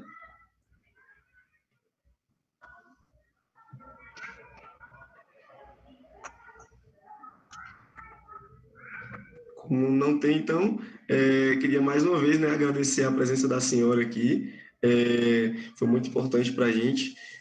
Pedir também para quem está nos assistindo, né, siga a doutora no Instagram. Ela tem um Instagram que eu sigo já há algum tempo. Ela compartilha muitas coisas boas de cardiologia, traz muito conteúdo legal. É o @dra.anagabriela.cardio, né? E também peço para seguir nosso Instagram da LAC também, @LACWESB. A gente também compartilha nossas aulas, muito conteúdo também de cardiologia. Temos um grupo também no Telegram, quem quiser entrar está convidado, a gente compartilha também materiais de aulas, mapas mentais, tudo para tentar também ajudar todo mundo que está estudando CARD com a gente. E se inscrevam no nosso canal para assistir às nossas próximas aulas, né? Mas de uma forma geral, muito obrigado, doutora, sua presença foi muito enriquecedora para a gente.